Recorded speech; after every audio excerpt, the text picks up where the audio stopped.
मराठी माणसाला मुंबईतून हकलून लावण्याचे काम उद्धव ठाकरे यांनी केले। देवा भाऊ आपण मिळून खाऊ असं ठाकरे म्हणायचे।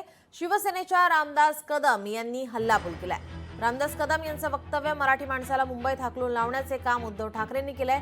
देवा भाऊ आपण मिळून खाऊ असं ठाकरे म्हणायचे। शिवसेनेच्या रामदास कदम यांचा हल्लाबोल।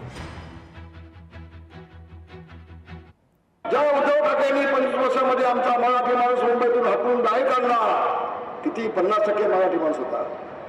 शिवसेना प्रमुख माननीय बाळासाहेब ठाकरे यांनी 1966 सालामध्ये मराठी माणसाच्या न्यायासाठी सगळ्यांनी शिवसेना या घोषणाने शिवसेनेला जन्म दिला।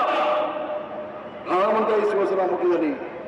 आज मराठी माणूस जो पाठ मिळवून जगतोय, अरे मुंबईमध्ये नाही, महाराष्ट्रामध्ये नाही, देशामध्ये नाही, साता समुद्राच्या पलीकडे देखील मराठी माणूस ताट म्हणून जगतोय, तो फक्त शिवसेना प्रमुख माननीय बाळासाहेब ठाकरे यांच्यामुळे